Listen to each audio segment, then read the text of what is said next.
Assalamu alaikum hörmətli televizor görgüçülər. Görüb atqanınızlar Erkin Asiya Radiosu Tor televiziyasının həftəlik xəbərlər proqramısı.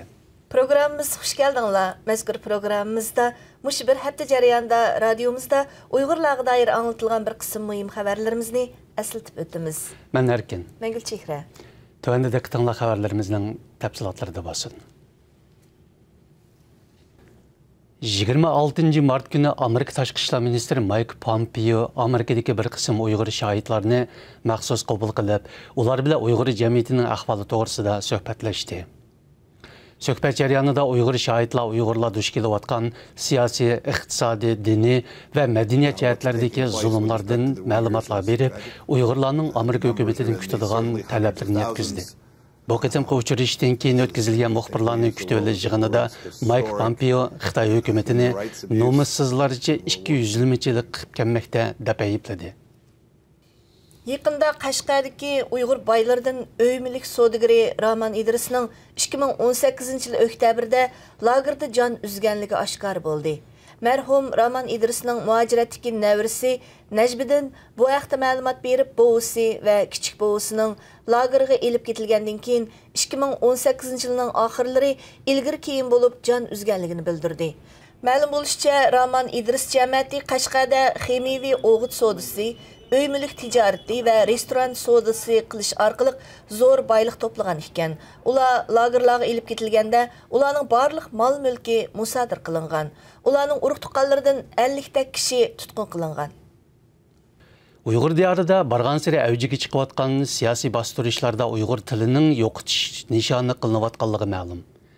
Yaqinda Xotandagi ikki o'qituvchi darsxonada Uyg'urcha gap qilganligi uchun lagerlarga elib ketilgan.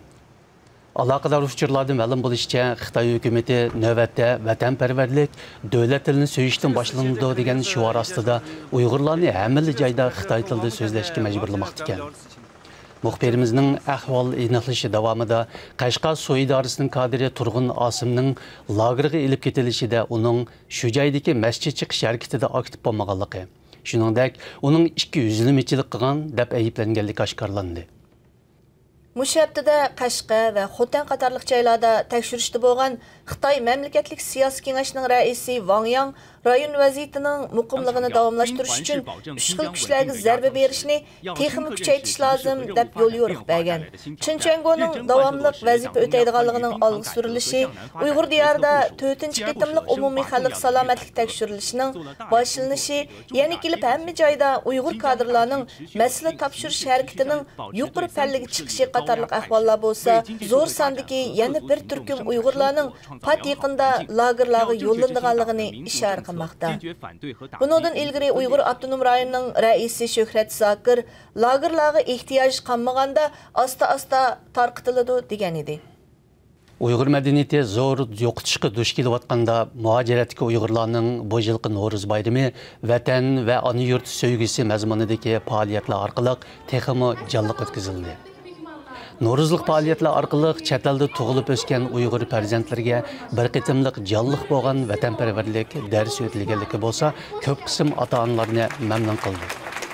Amerika, Turkiya, Qozog'iston qatorliq Uyg'ur jamoati bir qadar markazlik joylashgan davlatlardagi Navro'z faoliyatlari o'tgan har qanday yilqidan ko'p jamoatni kutib oldi. Bir qism Uyg'urlar bu haqda fikr bildirib, Xitoyning zulmi Uyg'urlarni texmo birlashtirmoqda dedi. Kanadadagi Uyg'ur jamoatining zo'r ishiga ergishib, bu joyda yana bir Uyg'ur ana til maktabi barliqqa keldi. Montreal shahrida qurilgan bu ana til maktabi 23 mart kuni rasmiy o'qish boshladi.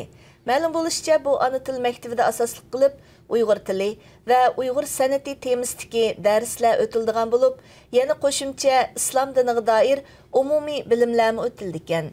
Xitoy hukumati Uyg'ur tili va milliy kimligini yo'qotish nishoni qilayotganda, muhojiratdagi Uyg'urlarning bu xildagi ana til maktablarini echishi har soha kishilarining qizg'in olqishiga erishmoqda. Muhtaram televizor ko'ruvchilar, yuqorida Erkin Asiya Radiosi Tor televiziyasining haftalik xabarlar programmasini ko'rdinglar. Kelar hafta ko'rishaylik. Xayr xo'sh.